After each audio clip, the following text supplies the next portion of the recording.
Welcome to Healthy Mind, Better Future, a podcast dedicated to mental wellness, family strength, and community healing for Africans in the diaspora.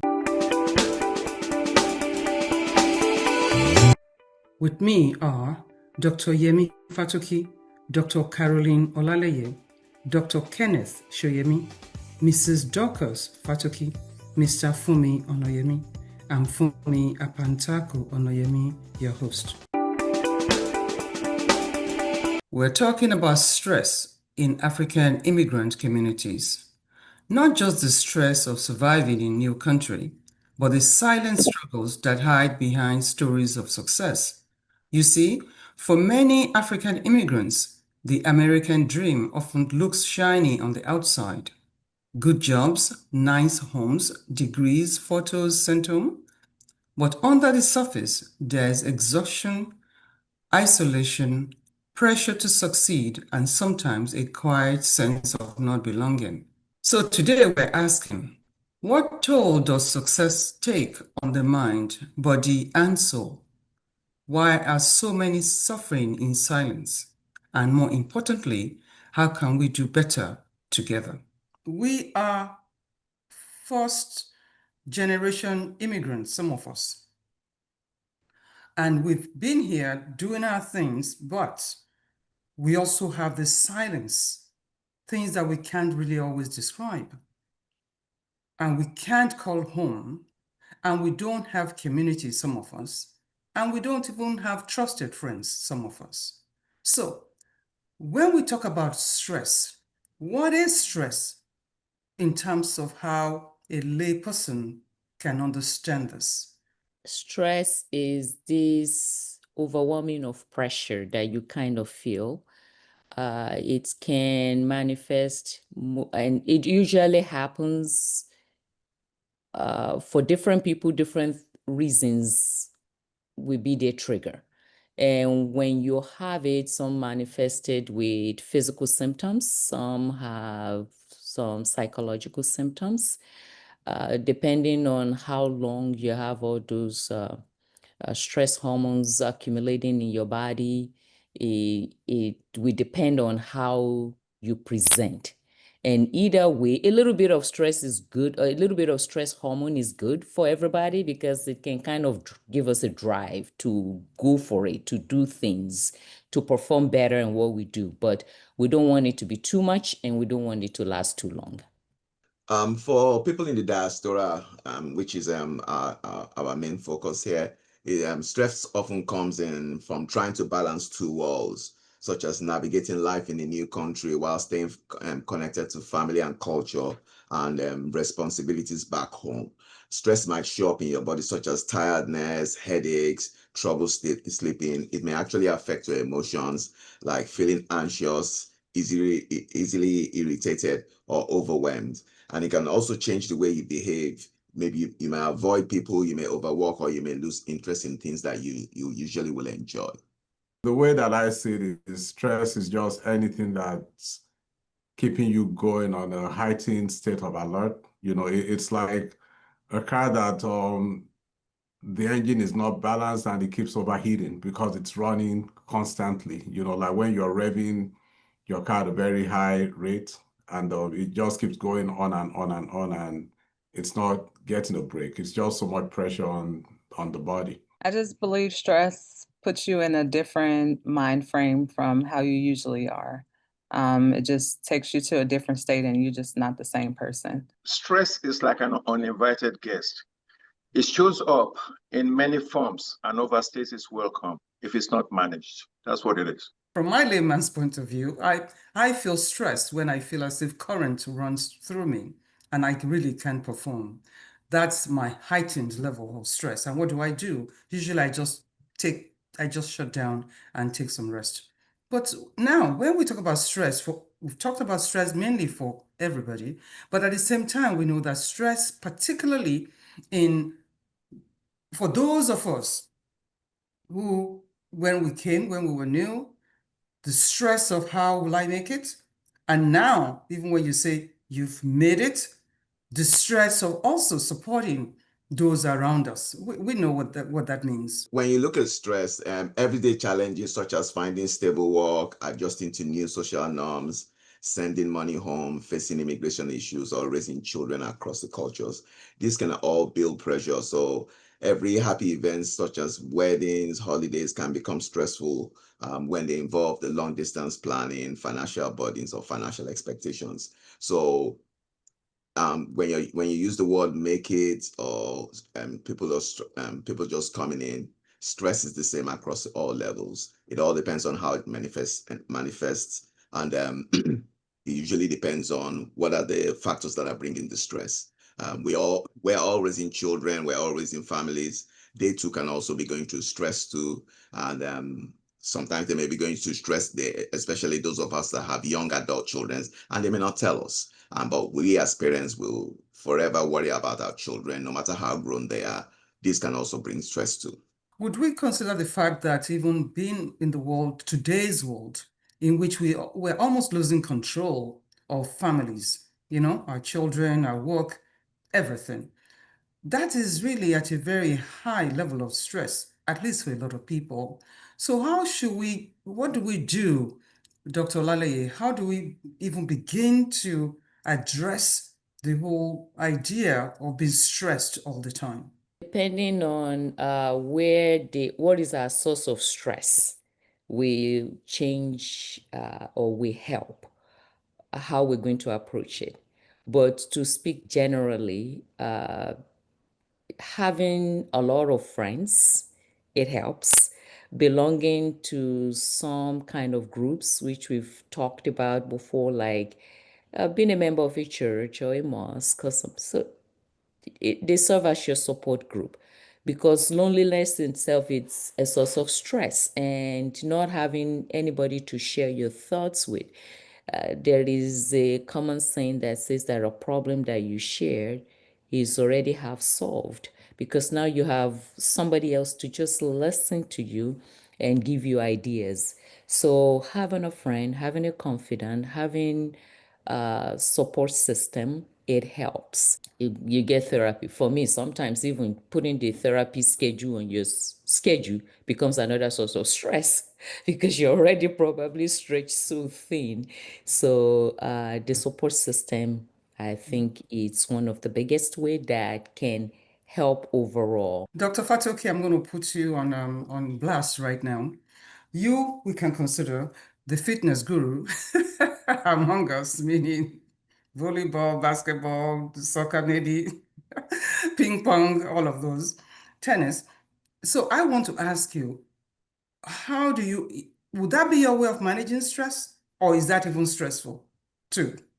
No, it's a way of me getting relief and just being away and not even thinking. When I'm playing sports or exercising, I'm in a different zone. But again, you need to consider what your source of stress is. Where many of us assume that it's the people around us, relatives or the pressures or job that's putting us under stress. But the way I look at it is we're the ones who put ourselves under stress most of the time. And what I always ask myself is, if I drop dead today, all these people that I'm worried about, what will they do? They're not going to kill themselves because I'm dead. They are going to find a way to survive. So all these things I worry about, like, I have to do this, I have to do that. A lot of times we are the ones doing that to ourselves. And for me, when I feel overwhelmed, when I'm playing sports, if I'm playing volleyball, I'm just thinking different. I can relax. The people I play with, they don't care what I do. They don't care who I am. They just see me as a regular person. I'm in a different zone. I have no cares. I have no worries. And, but that's just the way I look at it. And before I would take the time off. I mean, I wouldn't take the time to do any activities or hobbies that I found enjoyable. So I was constantly stressed, but now I set those times aside. It's like, I don't care how much work I have left. I don't care what to do, or someone calls to return. I'm going to the gym and I'm not worrying about anything for the next 1 or 2 or 3 hours while I'm there. Firstborn syndrome. It doesn't mean that you're the firstborn. It's just to say that you're the one that most people are looking up to for something. How really? And I think that's a huge That's a major source of stress for a lot of immigrants, not just in the African community, but also in all communities. So let us discuss that for a minute and let's see. I appreciate the fact that you said that you just put all of those aside, but can we really put all of those aside? It's called the black man's tax. No, we cannot, especially if you're an African. A lot of people depend on you, your parents.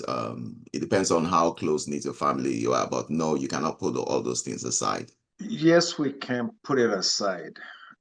Stress can stem from two sources: external pressures or internal worries. And I'm going to piggyback on Dr. Fatoki's comments. Most of these internal worries are self-imposed. Most of them, not all of them. In Yoruba saying, it's called a for. So most of it we can avoid. You don't have to send money that you don't have. You don't have to give money to the churches or mosque that you don't have. If it's external, you can't do anything about it. But if it's internal, most of our worries are self-inflicted. So you can do something about it. And personally, like the way that I deal with it is I just pretty much zone out and focus on the thing that's causing me stress and take a week or two to deal with that and leave everything else alone. I mean, work hurts or family hurts, but I deal with that and then I get back to my normal self. I have to say that for the longest time, I'm a burden bearer, right? I take on everybody's burden. But then I chose to actually put that aside. Did I choose, or maybe something knocked me off and I had no choice but to go down, right? So I went down. And when I came back up, I said, please, all of my stressors are actually from outside. Why can't I just shut that down? And would you believe, I believe that I actually saved myself because I was able to distinguish between what my pressures are, the ones that are mine, that I can hold and take care of, and the ones that I can't control. And you know what came, I couldn't believe that those that I worried so much about they went on. I mean, it's like, hey, they were gone. Not gone as if they weren't in my life, but that they were able to take care of themselves.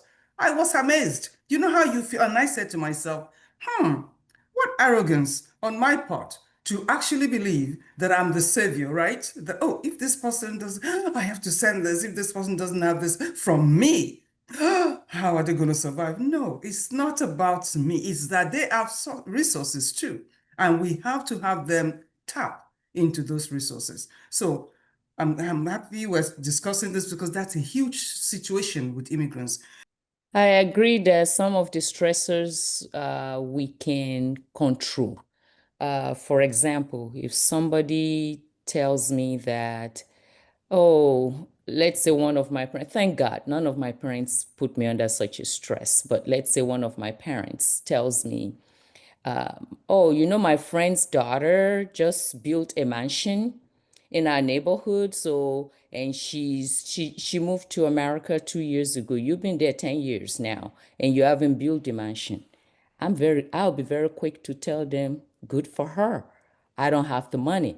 I'm not going to take on an extra role to look for a second job or moonlighting or extra shifts to come up with the money so that I can do it. If I can, I will. But if I cannot, I'm not going to, I wouldn't go for it. This person is driving this car, so I must. I don't want to look at the Joneses. Looking at the Joneses will kill you prematurely. Amen. So because the Joneses, I don't know how much debts they are in to pull off this kind of lifestyle that I want to look at. And then I'm not getting any rest. I'm running from pillar to post just to come up with all this money because that's one of the biggest stressors. And then in the process, you're not even there to be raising these children that you have.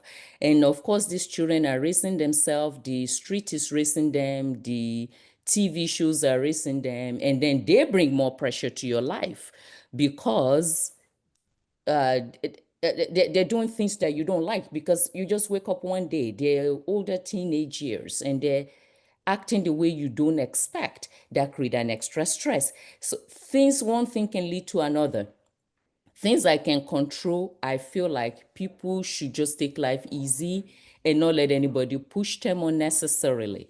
But certain things you cannot control, the illness of a spouse or a child that can bring you pressure, like you're worrying about them. Those kind of things, you can't help it. You do the best you can, talk to your doctor, get your support group, find some outlets, kind of like exercise, like like Dr. Fatoki have said. You can, whatever it is that can bring you pleasure. In my case, I would love a good story. I would love a good book to just sit on my sofa and get a good cup of tea, and please don't bother me. So everybody, whatever it is that you can help, that you can do to de-stress for things you have no control over. But for things you can control, I feel like Uncle said earlier, you really are pulling, you're the one who is pulling the beehives. If you can control it, try to, and don't try to live your life as competition with others. Dr. Shiemi, you're quite concerned about children in the diaspora. So what are your thoughts about when we're stressed, what happens to them? There's a couple of things. Children in the diaspora, they face very unique stressors that often go unnoticed. One of the major sources of stress could be identity confusion, especially where raising children in two different cultures. One is a culture of strong academics, you must do well in school, and the other culture as well, you can survive with a high school diploma, whereas from an African culture, at minimum you should get a degree, otherwise people look at you funny. So language barriers can also isolate children. Sometimes when they come in and they're speaking a different language, or they're actually speaking with a different accent, or people are struggling to understand them in the classroom, they may feel frustrated. And parental stress can usually compound the issue too. And children, they often sense when the parents are anxious, when we're overworked, when we're worried about finances, immigration, or family problems back home. So discrimination and bullying can also further deepen stress among children, immigrant children. So without the proper support, stress can show up as sleep disturbances, stomach aches, frequent crying, mood swings among the kids, poor concentration, or even aggressive behavior. So the earlier we identify that the parents could be through stress, it's advisable to get the children into counseling very early. What if they don't even realize that they're being stressed? Do we have ways in which we can say, when you feel this way, do this right away? And at what point does it get to the point to where they have to call on expert help? You can notice when you're stressed. So for me, for example, I get very irritable. I get short. I don't want to be bothered. The nurses are calling me at the hospital, and instead of me to just give them a direct answer, I'm like, okay, you should be able to figure that out. I'm just not a nice person. I'm very irritable. I feel like I need some sleep, like I need to shut down, or I just need to walk away and step back, So that's when I know that I'm feeling stressed, But when you get to the point where, you're starting to feel down, you're isolating yourself, or you start fighting, you're arguing constantly with your spouse, your children cannot do anything right. You're just becoming a nasty person that it's not you. Then you need to step back or get some help. For me, what I try to do now that I'm wiser and seasoned, like we said last week, is to enjoy life as I go along. Take some time to spend with your children. Enjoy their sporting events or their games. Take them on vacation. Go to the movies with them. Do things with your spouse. Just do things that are pleasurable for you. There are a lot of things that you can do that doesn't cost money. We talked about fun things in Chicago. 2 weeks ago, my wife and I and one of my sons, we went to a free exercise class at the Millennium Park in Chicago. So there's a lot of things you can do without money, but take some time to spend with yourself and your family, do things that are pleasurable to you. I mainly just keep to myself, and because most of the time I know the problem that's causing the stress. It's mainly work sometimes with the deadlines. And so I just focus on that for a while until it's done. Something about mental complications of stress. What does that mean to you? Oh, it can manifest in several ways, and it could cause depression, anxiety disorders, post-traumatic stress disorder, substance misuse, somatic symptoms, and a whole bunch of things. And the question that's been going around is, how do people cope with stress? For me personally, I like to read a lot, and I like to listen to a lot of podcasts. And I like to read stuff that's got absolutely nothing to do with medicine, maybe finance, just stuff that a regular person would not even have interest in. So that's the way I de-stress. And one particular motto I've always learned all my life is I only have control what I have control over. Anything else is secondary. Personally, I shut down. If I don't talk again, something's wrong. You know that. And I started thinking, very focused, and mostly just want to be by myself. Is it healthy? But that's the way I cope with it. You ask me directly. But I know that, yeah, affects our mental health. Like Dr. Soyemi said, the anxiety is there. The irritability is there. The mood swings is there. It becomes difficult concentrating. So just kind of shut down. Give me a really good book and a nice cup of tea. Life is good. That's just it. I don't need much. Yeah, so yes, and just real quick, sometimes the person who is under stress, they might not really acknowledge it themselves. They're irritable, yes, or they're depressed, or they're anxious, or they're nasty to people. They might not say it. So hopefully there is a friend or a spouse that will notice it and say, you know what, honey, we need a vacation. We need to just kind of help them to see how they can just realize it, because sometimes people, they're already so deep into it that they don't realize that they've changed and things that happen. In retrospect, they will know, but while they're going through it, sometimes they might need somebody to nudge them to say, you know what, take a step back. Why don't we do this and talk about it? One of my staff told me one day, said, do you know the way we can know when you're stressed or when you're mad? Is that all of a sudden you just become quiet. I was like, ooh, okay. That's a good one to note. Yeah. That's true. And for some of us, that's true. I think I become quiet too. Or I start to listen to music. And then when you see me dancing, then you know that I'm listening to music by myself, dancing by myself. Yes, I'm truly, truly trying to de-stress. And of course, I just have a little feeling that Mrs. Fatoki also has another way of dealing with stress. And if I may spill the beans, I understand. You want to say it or you want me to tell everybody? I mean, I just mainly hang out with my family, my siblings. It's about 7 of us. So usually that's what I do, just hang out with them, just sit around, maybe a little karaoke here and there. That's what I was trying to get from you. But yeah.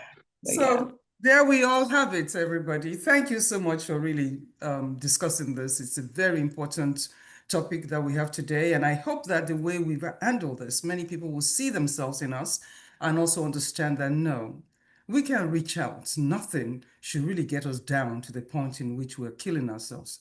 And by that saying, we're saying, please reach out, join a community, have friends, read a book, drink some tea, drink some coffee, dance, do karaoke, exercise, and then we have it all together.